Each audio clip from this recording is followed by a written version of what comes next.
Rightio, here we are, back again, episode number 7. 7 already, ready? 7 already, lad, we're still going. Jesus, man. This is going longer than I thought it was going to. Honest to God, we didn't even set fire to anything yet. Yeah, honest to God.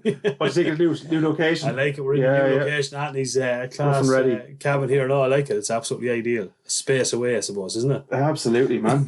And we're sampling a bit of Tyrconnell Brenny. Nice, I like it. I like Sing what them you're out. saying it, yeah. Nice, mild. Mild, yeah. A bit Mild. of a kind of, I get a little bit of hint of honey on it. It's a little bit harsher on the nose than it is on the taste. Yeah, it's yeah. not quite as mild now as a bourbon, but it's there's definitely you can get Nice honey. that sweetness off it now. In fairness, no, it's good gear.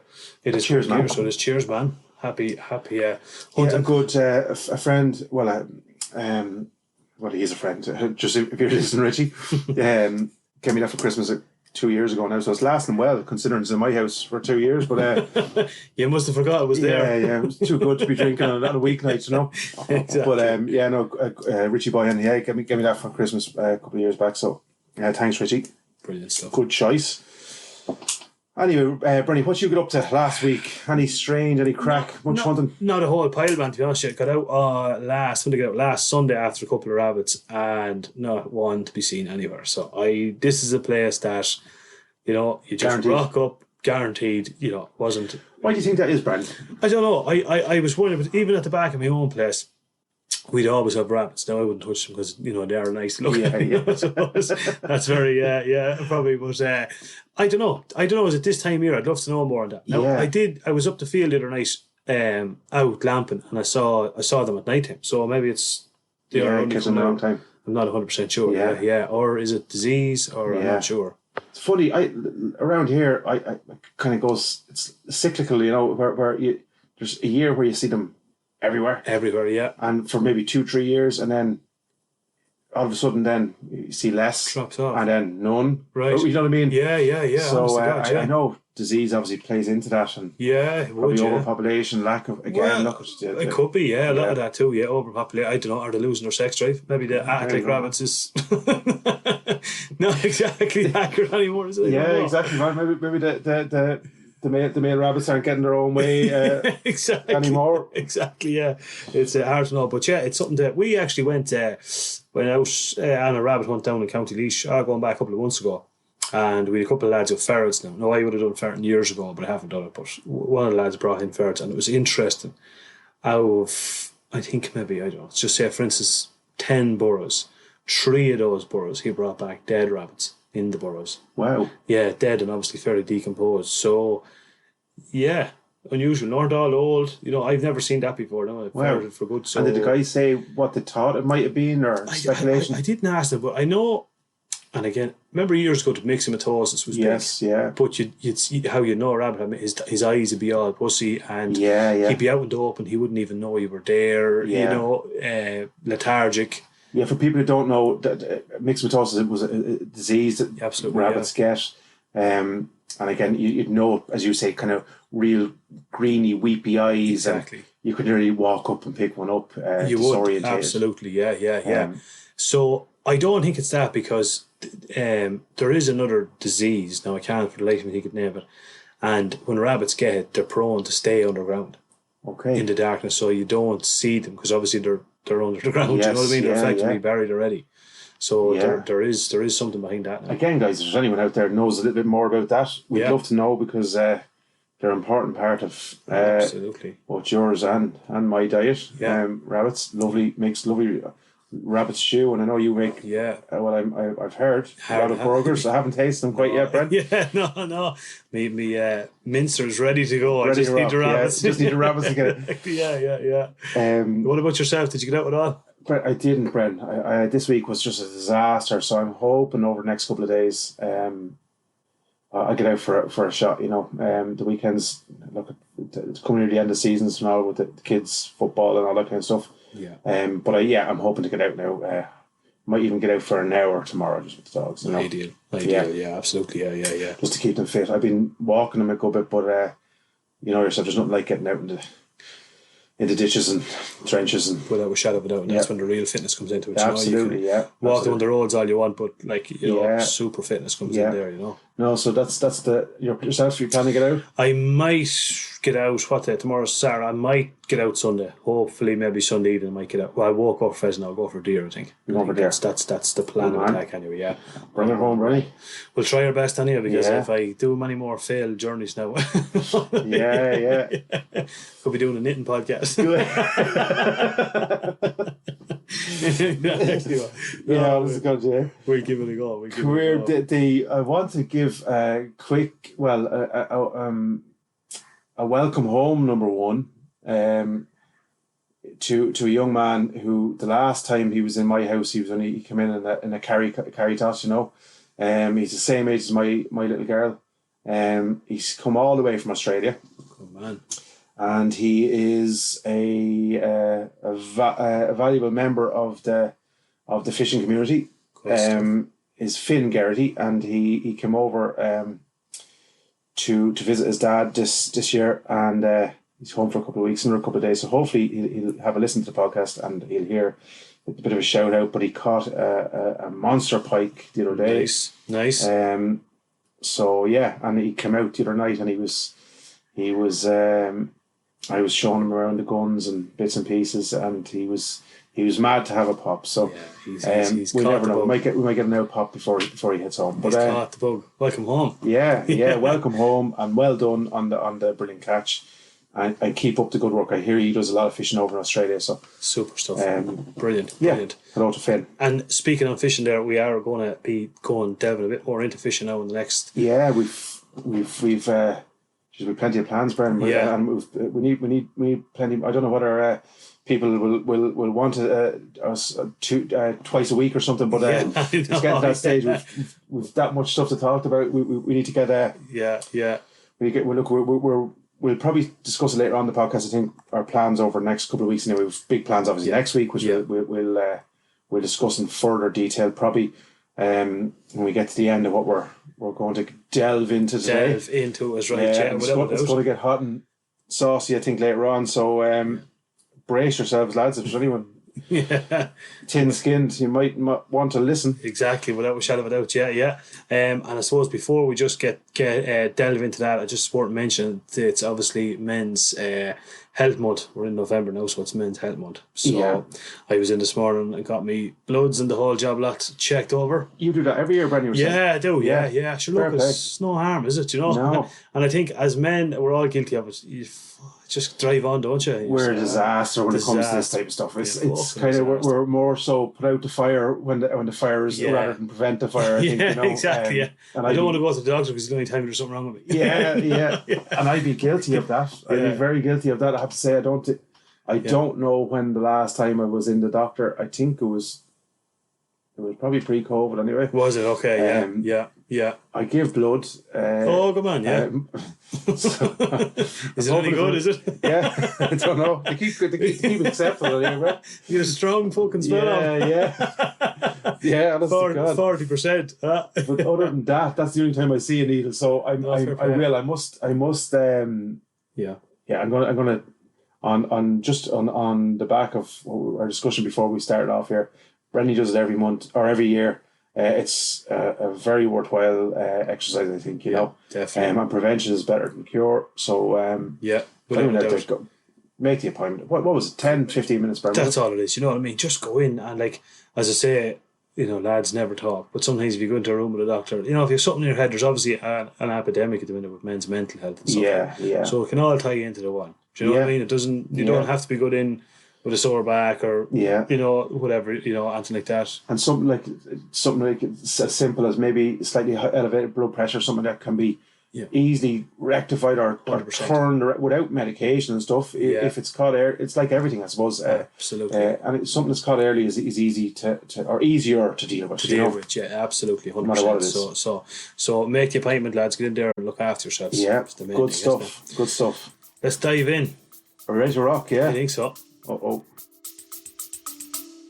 Stay with us. We'll be right back. Welcome to Untethered and Wanderwise, where adventure has no age limit.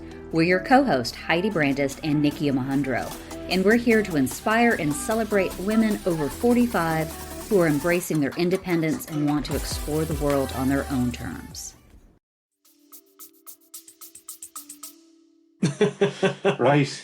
We're going to start on this.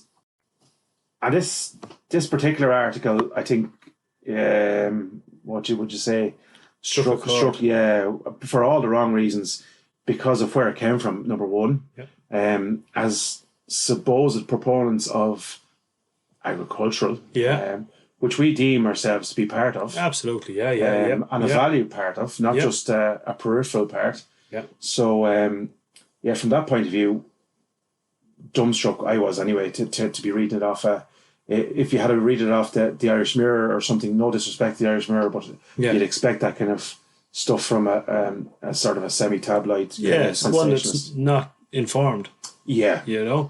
Definitely. But from an article such as Agriland, which both of us follow, and I would read a lot of their articles. Absolutely. I would be an avid interest in all things farming, even stuff that doesn't necessarily concern hunting, because in a roundabout way it all concerns. We're all intertwined.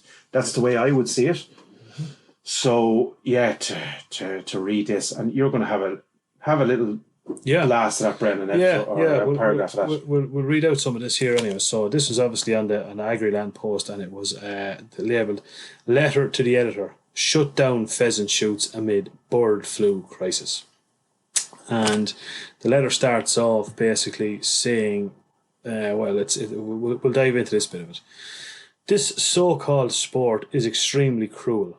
The hand-reared pheasants have become so tame by the day of the shoot that many of them waddle trustingly to their killers, who can shoot them at virtually point-blank range.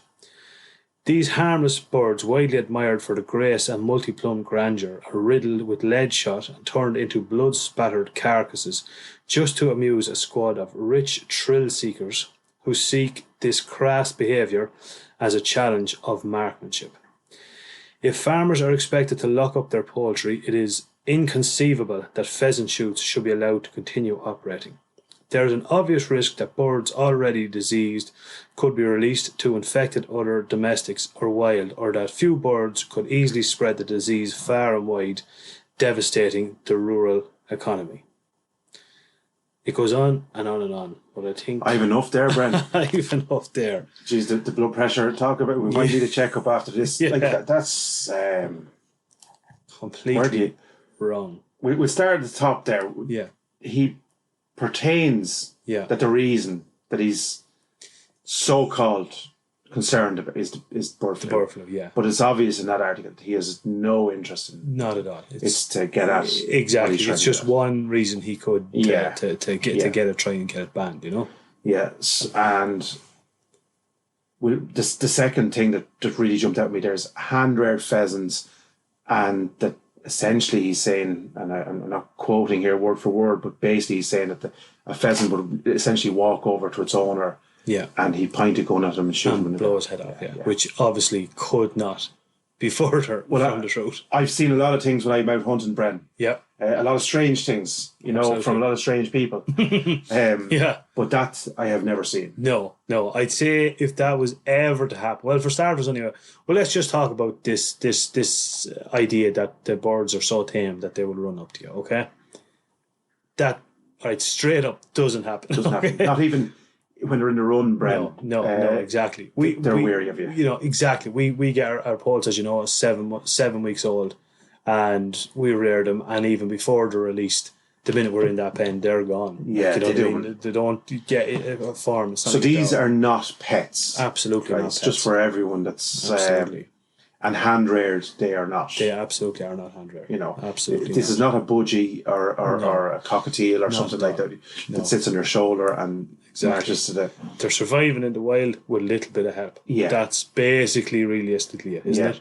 If it was left to them to solely do it, they wouldn't survive. I would love to know what help that... Exactly. The writer of that article gave to pheasants over the last... because he obviously knows little or nothing of what he's talking about. Yeah, and I mean, no disrespect to him. No. He obviously has his own agenda, but the first thing when you look for... What surprised us, I suppose, about that article, Bren, is Agriland, I would have never thought of them as printing something that would be, would have lies, and then there is we have to be careful about what we're saying here, but that is.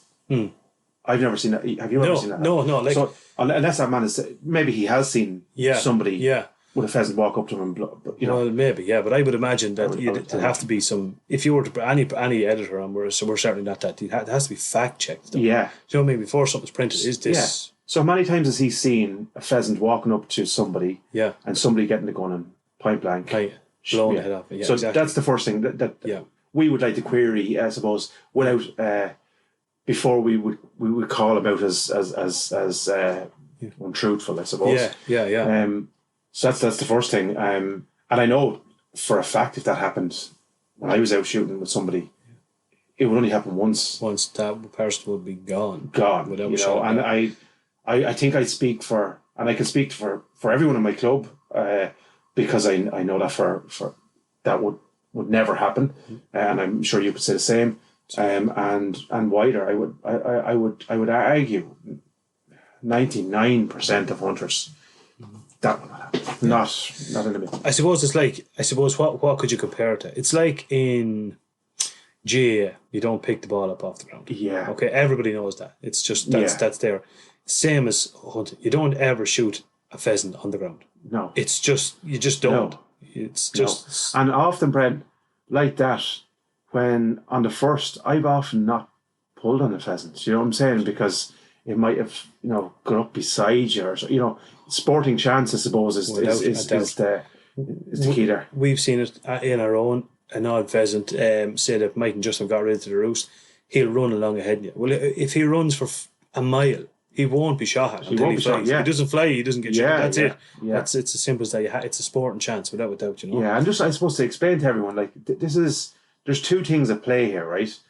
And I've been, obviously, myself and Bren, when we're discussing upcoming content and all that kind of stuff, and what we're going to discuss over the next couple of episodes and stuff, we'll be bouncing stuff off each other all week, and I and the wives with the beeping and the WhatsApp coming in, but a few things that personally, I don't call it my sport. I call it my way of life. I think we've mentioned this before. Totally agree with you there. And that's fine. Some people do see it as their sport, and that's fine too. But this is genuinely our way of life. So. My kids, I've pheasant in the fridge today, and there's breadcrumbs out, and there'll be goujons made tonight as part of our Friday night dinner. So it as the same way as I went out and picked. You're going to get a tub of it, crab apple and rosehip syrup. Lovely. I see it as part of our life. It's not if we're going to, which we will discuss in probably next. If we're going to start seeing pheasants as sentient beings, and this is the things that the anti-hunters will be throwing at us and have thrown. Well, then there's how far do you delve into that? Because you're getting, I suppose, into, like, there's just research now that essentially trees can communicate, fungus communicates. Sure. So where do you stop? Yeah. So which part, and who gets to decide that? Absolutely. Is it the voice that's heard loudest? Is it because our voice is not being? I know we've representatives, the NARGC and Country Sports Ireland. Yeah, there's still a few of them there. Yeah. But is it because our methods of communication are probably a little bit outdated? Yeah, possibly. Yeah. And mediums such as ourselves aren't. And. We're calling the guys here, and I know we're in communication with some of them there that they're talking about coming on and stuff. Guys, we need you to come on. We need you to get to have your voice heard here, because we're two guys. This is our way of life, but we're not representing. No, we're representing ourselves. Absolutely, 100%. But the bodies that represent the majority of which there's. Tens of thousands in Ireland. Yeah. They need to be fucking heard, Absolutely, yeah. That's another great point as well. Like, people mightn't realise this. Like, the hunting in Ireland and field sports in Ireland is massive. Huge. Like, it's massive. Yeah. You look at these organisations, thousands and thousands and thousands of members. Do you know what I mean? Like I give an example here. What did I say? How many? There's 5,000-6,000 deer licenses. Now that's just deer license, and I would say the vast majority of lads that are into pheasant shooting and hunting and don't hunt deer. I think it's isn't it? Would you agree with that? Absolutely, yeah. Yeah, it's a small minority of them. Like I might have, I might know 20 fellas that can shoot pheasants and ferret all day long and X, Y, and Z, and they don't have deer licenses and they don't. Because it's and I speak personally from this, and you're only after starting on your deer hunting journey as well. It's not easy, guys. It's not for the faint-hearted either. I mean, you spoke last week about your day out hunting. Yeah. Your trek, and it ain't easy trekking, but you've big boots, heavy gear, you're getting ready, but you're trekking, and your work only starts when you do get your quarry, if you do. Absolutely. So the meat that you get, you earn every bit of it. Absolutely, yeah. So I suppose, like, I suppose going back to what we were saying, like, our biggest thing here as well, we want to say about that particular, like, he mentions there that pheasants are, just, basically shot up with a heap of lead. The carcasses are filled with lead by, he calls it, rich thrill-seeking hunters. I ain't rich for you. I certainly ain't, lad. No, definitely not. If he wants to throw us a few bob and prove his point, we'll gladly take it. Without a shadow of a doubt. The thing is, I think the way that was really portrayed was people get this impression. Lads walk up, pay out, big lads in swanky jeeps and checker shirts and the whole job lot. Walk up, pheasants are, hunted out to them. They blow them out of the ground and then they fuck off. Yeah. Which couldn't be fucking. And the pheasants are left on the ground. Now, I know he doesn't say that in that. No, I'm not saying that. Yeah. What would you say? I think if you're reading that, you would. That's the hand reared. You're looking at a little bird in your hand. Yeah. A lad throwing them up and essentially like a tennis racket and blowing them. Absolutely. And then just leave them discarded on the ground. Exactly. We hunt for the food. Absolutely. I don't know of any pheasants hunters who would waste pheasant. Absolutely. It's either they eat it themselves or it's given to somebody who does eat it. And I know hunters that give to people who don't have, have a whole pile. Yeah. So, absolutely, like, this is, we definitely speak for the majority of hunters here. That particular piece in that article is completely incorrect. Completely. And Agriland, they need to challenge that, or at least allow somebody to challenge it. Exactly. Allow us. We'll gladly, won't we? We'll absolutely. Interview us. We'll gladly. Yeah. I know you've reported that post. So have I. Yeah. For misinformation. We haven't received communication back yet. No. We will gladly put out. We will gladly. Any questions about it? If you're unsure, have us on. Agriland, they're pertaining to represent by their very their very name, agricultural. So farmers, and essentially, and this is an attack on hunting first, because we are, what would you say, the start of what's seen to be the easy pickings, because we're probably the smallest of the agricultural communities, and I am including us in agricultural community, but it will be, and I know they have made inroads into beef and stuff like that. And they're, the Green Party essentially are playing to that by trying to reduce the national herd, which is another issue. But if Agriland are going to print this, no more than what we're hearing about Facebook being accountable and Twitter and all these guys being accountable for some of the stuff that's been, they need to be accountable for it. Absolutely, yeah. And if there's farmers out there, I would not be, if I'm a farmer, dairy, sheep, beef, whatever your chicken, coming up to turkey season now. Absolutely. This is the start of it, and I'm not trying to be sensationalist here, but this is the start of it. Yeah. They've been at the fox hunting, the hare, and they're making inroads now in pheasant, and they're the woodcock and the snipe essentially. Yeah. So they've already made inroads on pigeon and. So if they do manage to get through us, well, they're coming at the rest of agriculture after that. Yeah.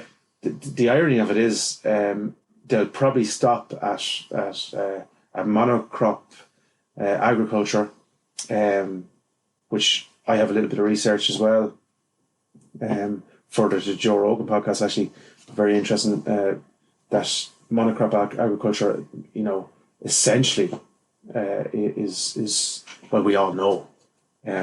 It's we're talking about fossil fuels, but topsoil is essentially a fossil in itself, in that it's finite. So they're talking about topsoil only having probably 30 to 60, somewhere in that region of cycles left. So if we all go monocrop agriculture, where do we go after that? After that, yeah, 100%, yeah. You still have to feed 7 billion people. Yeah, and if we expedite that, then that window narrows, I would imagine. Yeah. So if we all became vegan in the morning, we go from 60, we have to churn out a lot more. Churn out a hell of a lot more, yeah. And this guy, essentially what he's doing, he's going back to, and we would discuss this regularly here, guys. It's no different than recycling and stuff. The answers are there for us. Our grandparents knew how to do this stuff. Absolutely. Glass bottles for milk, you know what I'm saying? Yeah. So if they wanted to do something for the environment, ban plastic. Yeah, 100%. Yeah. To do more in the morning than Yeah. taking a couple of 100,000 cattle who fart a bit too much. Without, exactly. Yeah, without. And I would say if you're a hunter, if you have sort of our way of like, I'd love to see a comparison on this. Like like you were saying there, you would go around and you're the hunter gatherer. You make your own jams, you make your own sauces, jellies, all that sort of stuff that's there, that's naturally wild. As you know, when you replace any fruit, you encourage growth. Absolutely. Do you know what I mean? You do, Yeah. don't you? And if you're going to a blackberry bush and you're pulling it off, and you're encouraging. You're pulling. Exactly, you're encouraging growth. We were going up there. We might buy a little bit less beef and a little bit less chicken because we've wild resources there, untapped resources there. That we can eventually feed ourselves off. So I think people probably don't realise that we probably are doing a lot more for the environment. You mentioned a good point there, Brendan. So you take your hunt, and it might take you 2-3 hunts to get your deer. But when you get that deer, there's a couple of months of meat in that. Absolutely, yeah. What plastic is involved in that? Very, very little. Very little, if any. Yeah. What's your carbon footprint essentially? Your no matter what you, be it your vegetarian burger or your beef burger, whichever way you want to there is huge carbon footprint in both. Yeah. Most of them are produced miles, if not 100 miles away. Processing plants, transportation, all that kind of stuff. You have to travel to the shop, put in your plastic bag, bring it home, all that kind of stuff. Exactly. You know what I'm saying? So just on that alone, add it all up. Absolutely. Many employees. Obviously, I'm not trying to say that we should be doing away with it, but take everything into consideration. That factory, to run that, the people who are traveling to work, all that sort of stuff. There's definitely a lot to be said for that. I suppose then we were getting it from all angles this week, weren't we? Then when we tuned in Joe Duffy, following day to the Joe Duffy show. Wow. Man, I'm not surprised, to be honest. I'm honestly not surprised, but this is I was scribbling notes as I was listening to it, and I listened to it again, and I have 2 pages, and I could have wrote 4, but the biggest thing, one of the biggest things, I suppose, is to start off, I said, look, we'll start here somewhere. The snipe of the woodcock, and they were rare, and there was guys, ringing in asking for to be banned straight away and stuff. But that's like putting out. Why aren't people? You could argue that if we stop rearing pheasants in the morning, pheasants would be rare. So why aren't people asking? Well, what is the reason? Are they suggesting? And Joe Duffy let them suggest, because if Joe Duffy, in my opinion, right, and I listen to him a good bit. Yeah, absolutely, and he does some great. Absolutely, fantastic things. But if he's going to have an educated conversation about, well, surely he should be prepared for that. And absolutely, do a bit of research into it, 100%. And you don't, and to give a balance. Now, as I said before, I'm almost sure he eats meat, but I don't think he's a vegan. So, but he allowed, and we spoke about this before, but the murder, this is the thing, they're going out and murdering birds. Now, murder is a term that's used for a criminal. Yeah. Yeah. Yeah. And Absolutely. I I agree with think you, yeah. I'm neither of us are solicitors, but I think that's the term that's used when you go out and you Create a crime. you kill somebody. Now, I've killed hundreds of animals, but I am not a murderer. No, absolutely not. No. I've harvested each one of them. Sure, I've disposed of them as humanely as is possible. And I would argue that all of the animals that I've harvested have had a better life than captive animals. Yeah. Now, we're not saying we're going to replace No. captive animals, but we're saying that as part of the no more than the vegan input, there's a place for that. Absolutely. There's a place for that. If you want to have your vegetables or your vegetable, absolutely. Yeah, well, go for it. I Knock think yourself out. it's a part of the whole circle. And he allowed, I think, this came up numerous times. There are murderers, and he left that unchallenged. And he brought in the term a 1-year-old deer. And somebody was ended to shoot a 1-year-old deer. So you're shooting Bambi. So he was creating a visual. Yeah, absolutely. Yeah. Which is wrong. Yeah, wrong. So to put it in perspective for people, right? The average life of a deer, Bren, roughly. Good one. I honestly don't know. Yeah. I'd say I 7, 8, thereabouts. I'm only guessing now. Well, we'll put it on before the teeth are ground down and the die of starvation, which is essentially what happens because of no predators, right? Yeah. You would argue that I would say probably if they live to see 12 or 13, they'd be... I'd say they'd be doing very well. They'd be doing very absolutely. well. Yeah. Mm. So, and put it in perspective, guys, these animals in the wild do not die, walk into a lovely soft grassy knoll, lie down, close your eyes and go to sleep. So essentially their teeth are wore down there. They eat and grind, roughage. So their teeth will wear down. They'll essentially either die of a couple of, an injury due to, broken leg or something, or starvation, because they can't grind their food, so they get all withered and or some other ailment to do with. So, and essentially they don't have a nursing home either, and the aunties don't seem to be providing the lovely aftercare that there's they so richly deserve according to themselves. Yeah. So that's how they die. So a 1-year-old deer is the equivalent, of, if you put it in human terms, because Joe was trying to create that link between the human aspect of it. This is not a baby, because he called it a baby. Yeah, absolutely. You're saying he's shooting a baby. Yeah. So in relative terms, if you put it in human terms, the average human will live to 76, 80, whatever. Yeah.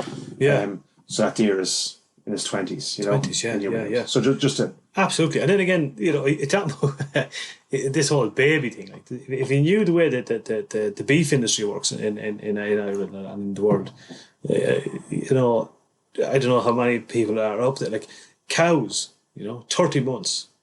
The majority of think would be slaughtered around 30 months or before that. Do you know what I mean? So, that's the majority. You might see what you call, Wainlands out in the field there, and to look at them, you might think that they might only be a year old. Yeah. So exactly what you're saying there. A year old is not like a tiny infant baby calf type thing, But even regardless of any of that, right? I suppose the biggest thing here we had on the Joe Duffy show, we had people, now in fairness, there was what was that? There was the blokes, there was a couple of hunters that rang in. Yeah, and did very well, I have to say. Yeah. I'd love to get chatting to them. I'd love to personally say to them, and if they are listening to this, congratulations, lads. Fair play to you, lads. You did all of us very proud, and in fairness, you spoke very, very well. And I think the point we're trying to get across, and cut all the bullshit out. Cut all the bullshit, all the shite talk out of it. It's, as you said earlier on, this is our way of life, okay? No more than, if you're a vegan or whatever you decide to do, more luck to you. And I mean that to you. And I genuinely mean that. If you're listening, Do your thing. You do your thing, and absolutely the best. If that's what you believe in, and I wish you the absolute best luck with. Yeah. And I promise you, I will never try and force it down your neck that you should be meeting. Would you agree with that? We're not here to do that at all. And I've a couple of friends, as I told you. Yeah. One of our friends, we were at a wedding, and it was vegan fare at it, and I loved it. Okay, lovely. I've tasted Beautiful, savage, absolutely savage. So no issue. I am not no issue whatsoever. I'll never try vegetables that form a full part of, or a healthy part of my diet. So yeah, absolutely, without a shadow of a doubt. And that's not what we're here. But what we are here to say is, I think you sort of said it in a way. We've no issue with Jews. We've no issues with Jews whatsoever at all. But don't try and force me to be that person, or to have that way. Like, I choose my way. Like, I educate my kids in that form. That's the way I was brought up. That's what I believe in, and no different to any lad, Tom or Larry, going into butchers and looking for organic meat. Like getting organic meat.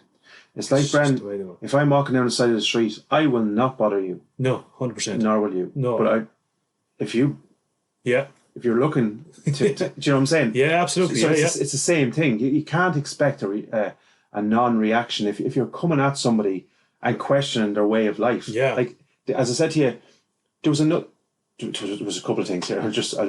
There's an Indian doctor, right? Yeah. Come on. Now, we're talking about men's health, right? And I would suggest this particular guy, if he was my doctor, I would not be getting my health check done because, and I would question the fact that he's a doctor, right? He said there is better ways to get your meat. Go down to Lidl or Aldi's. Yeah. Was his words. Yeah, absolutely. Yeah. There you go. 100%. Without a doubt. Now, as you can probably tell, my reaction here, I was speechless. Yeah. When I couldn't believe that an educated, obviously very educated doctor, would suggest that there's a better way. Go down to Lidl or Aldi. Lidl or Aldi and get your meat in Lidl or Aldi. Yeah. Like this, that's just ridiculous. 110%. So he obviously, not for sport, he says. Yeah. So I again, there was a woman, and I just wrote it down here. There was a young deer, the pricket I have written here, in her garden. Her mother was obviously shot, right? So, unquestioned again. So, Joe, if you're listening, and I hope you are. Mm-hmm. Yeah, absolutely. Yeah, if you listen to the Ireland's number one hunting podcast. That's it, lad. UK and Ireland. Yeah. So how did she know that the mother was obviously shot? Yeah, no doubt. And again, but it was all about creating a visual of a little only deer. The mother was shot. She was left orphaned. Yeah. There's thousands of reasons why.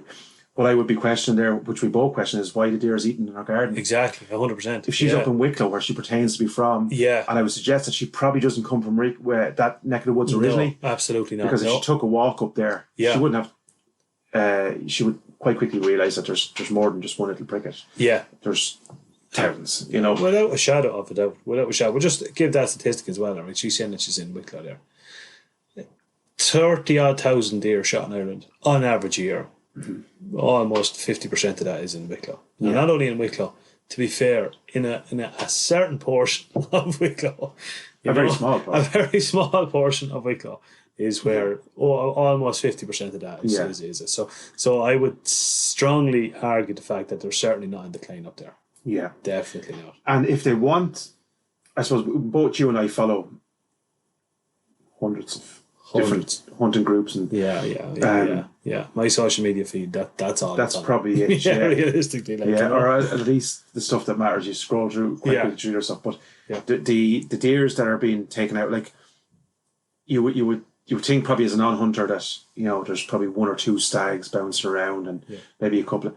That is not the case, guys. There is a huge population of deer up there, and we are delighted that they're there. Fantastic. Absolutely. There's a proportion of the community, ironically, that is directly linked to the vegan community, because the vast majority of crop farmers would produce a crop for that community, have a huge issue with deer. So the Yeah, exactly. question arises Yeah. as to when does this become, Yeah. and that leads into, I think, Ted Cronin was his name.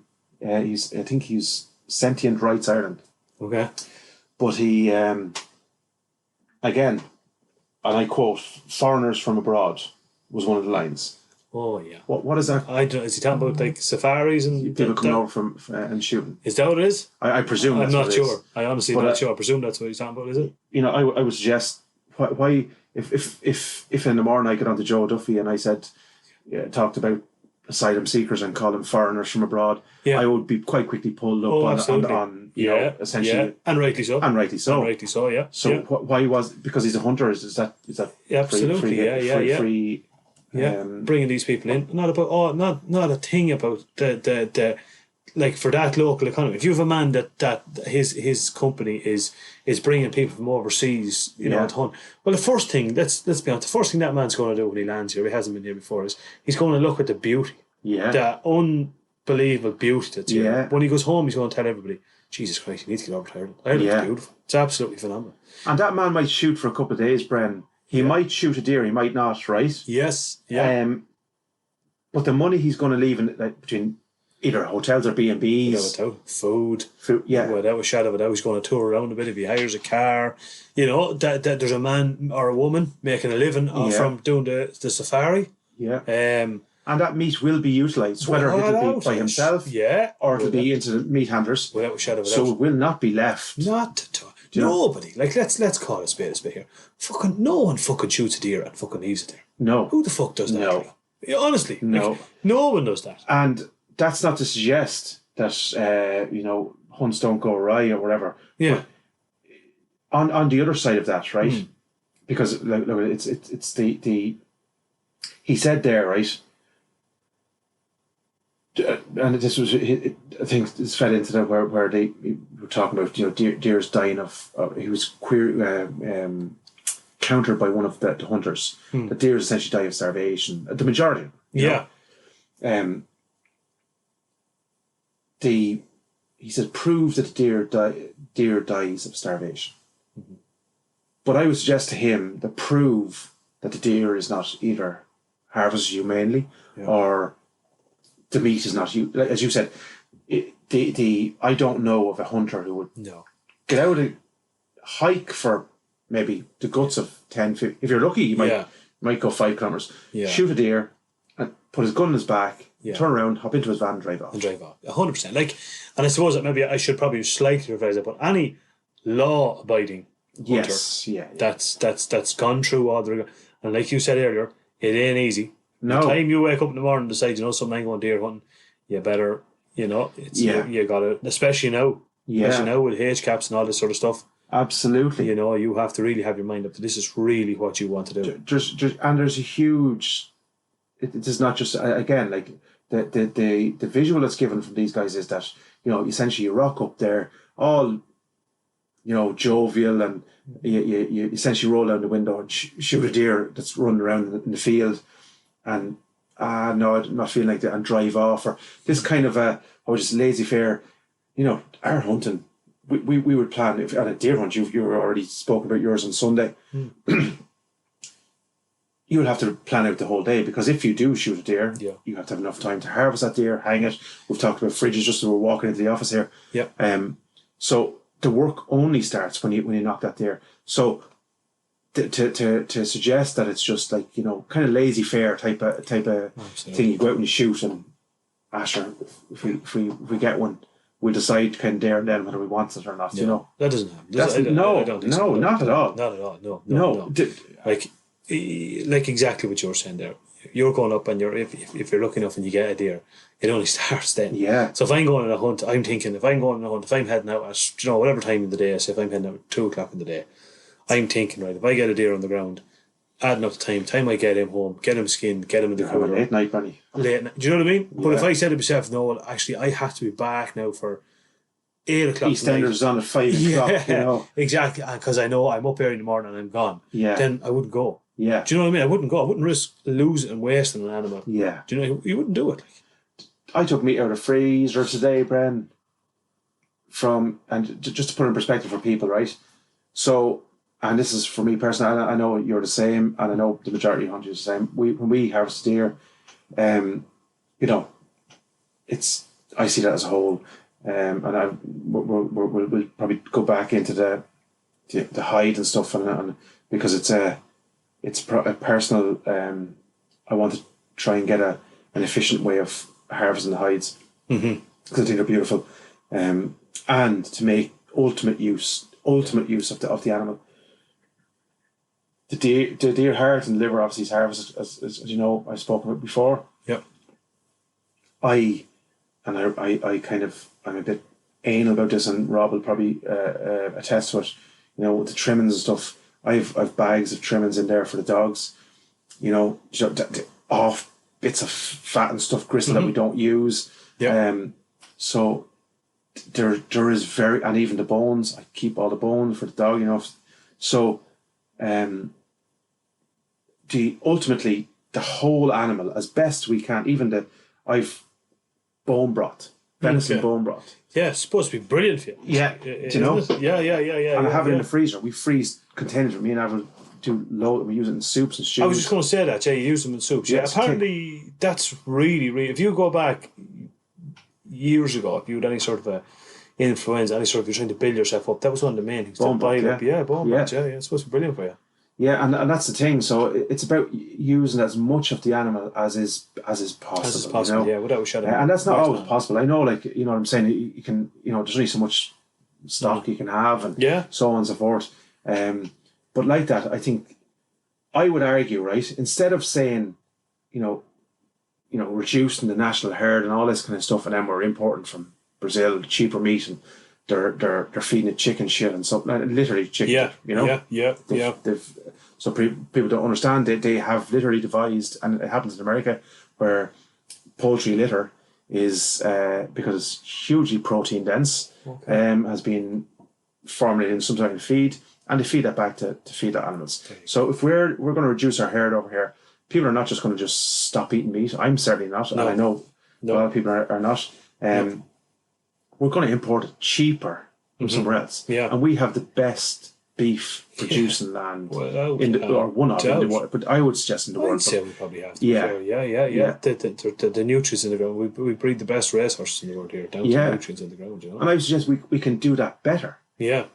So we can produce the same animals better by doing it less, what would you say, less densely, so more organically, more probably cyclical. Yeah. So instead of saying, look at cutting it, I would suggest meat prices. And when you can buy a chicken, Brenny, for £2 or £3, man, in Aldi's or Lidl's, as that doctor suggested, right? What you need to do is research, right? Yeah. He needs to know where that or how that chicken was produced. I think is it 28 days or something like that? Yes. Yeah. I've heard all sorts of horror stories. Yeah. And I will stress, we're not trying to push. No. We're not going against any of the chicken. No, absolutely not. Producers here or anything, but we would actually be proponents, Bren, of getting these people the money that they deserve for rearing animals. Oh, absolutely. By doing it more, what would you say, more naturally. Yeah. So charge the extra few quid for the chicken. Yeah. There would be less waste. Yeah. Because people would use the bones for their, as I did, and have them for their soup. Yeah, no one does that. My mother, in fairness to her, she would always have done that. To be fair, use the carcass and the bones and that and make a soup out of it. The amount of it that's wasted now. Nowadays, you own a wing. What the fuck? Who the fuck eats that? Yeah. Dark meat. What? Yeah. Who eats dark meat? Yeah. How many people do you see get a chicken and cut the two breasts off and the rest is thrown out in the bin? Not even. We had chicken, roast chicken the other evening, right? It did the dinner. This is just to put it in perspective. Did the dinner. The bones of that, the carcass of chicken and all that kind of put into a pot. All the peelings of all the vegetables and stuff into the pot. Yeah. We had a few veg that were kind of just starting to, wouldn't have been fresh enough to use, kind of fresh. They all went in, leeks and onions and carrots and bits and pieces. That was boiled down, made a broth. With 2 packets of mushrooms in they went, and there was a small bits and pieces of the dark meat chicken left over. That went back in, and that did chicken chicken and mushroom soup for the last 2 days for the kids' lunches. Oh, man. So Brilliant. out of, you know, Yeah, ID and so tasty too. Like, do you know what I mean? like- They're loving it. Just, Yeah. that's like, and zero waste. Like, that's what it's all about. Yeah, 100%. So instead of saying like, let's produce more of this so people can, you know, waste a lot more of it. yeah, yeah, And I would say that chicken, you know, it was an organic chicken, right? Grand. And I know they're a bit more expensive, right? But that chicken essentially stretched for 3 days. yeah, you yeah, know? 100%. Yeah, Do you know? Yeah, absolutely, without a shadow of a doubt. It's yeah, not, yeah. it's, in the grand scheme of things, you can do it more efficiently. Yeah. So cheaper is not always better, is what we're trying to say. 100%, without a doubt. But in saying that, you don't necessarily need to go to massive expense either to get, you know, Good quality either. food, yeah. I looked at a documentary the other night on Kobe Wagyu. You know, Kobe Yes. Wagyu over in Japan, right? Which is, I think, the most expensive meat in the world. Yeah. And if you were to see the similarities in the way that meat is farmed and produced, and the venison that you're getting up, Yeah. you know, for essentially it's not really costing you anything. Yeah. It's unbelievable, and it's and a massive amount comes down to stress. No hormone injections, no stress. It lives, you know. Now I know it's slightly different over in there, but the whole idea of it is there's no hormones. There's just no stress. Yeah. Even down to when the animal is you know, when it's slaughtered. The way to do it, man. The beef has the same sort of routine every day. Up, gets its feed at certain times. You know, X, Yeah. Y, and Z. It's just a normal routine to him. And one day he'll be brought into a separate area, away from any other livestock that there's not to see to it. As he's eating, he'll be Disposed of humanely. Yeah. What are we doing? We're up in that mountain. He doesn't know we're there. That deer doesn't know we're there. He's eating away like he's been doing Yeah. for every other day for the past Yeah. number of years. Doesn't see us. From the time he hears the bang, if he hears it at all, Yeah. he's gone. And people are probably going to suggest there, Bren, I suppose, on the other side, and we have to be open to it, you know, Yeah. is getting shot painful? We don't know, obviously, you know. Yeah. And there is a certain aspect of pain in there. Yeah, I will. Yeah. Well, Yeah. now me and you both have had pretty bad injuries. Yeah. And for the initial part of, I don't know, speaking personally, I've had, you know, parts of my hand and stuff amputated, not intentionally, but the initial part of that, your body goes into shock. Yeah. Yeah. You know what I'm saying? Yeah, and it's only yeah. probably, I would suggest, definitely half an hour to an hour afterwards when. The pain would know. kick in. Absolutely. Yeah. So I'm not a yeah. scientist, and I don't pretend to be to No. know what an animal goes through, but I would suggest that if I'm sorry, a little bit of interference came through the headset there. Sorry, Yeah. guys. What that was. Yeah, so if I'm an animal and I'm, you know, I'm grazing and stuff like that, and I peek my head up and I'm shot, I would suggest that there's an element of shock. You know, nature being the way it is, and within seconds, it's lights out. Lights out. You know, Lights out. 100%. Without a shadow of a doubt. Yeah. on the other side of that, if you're putting an animal into a trailer, you're transporting it sometimes overnight, and then they're left into a separate room, and then there's, you know, again, we're not saying we're not looking for that to be banned or anything like that, but No. our way of life generally produces a better quality meat, Yeah. and less stress meat, Yes. and less impact on the animal itself. On the animal itself, without a shadow of a doubt. Yeah. Without a shadow of a doubt. Yeah. Couldn't agree with you more. Yeah.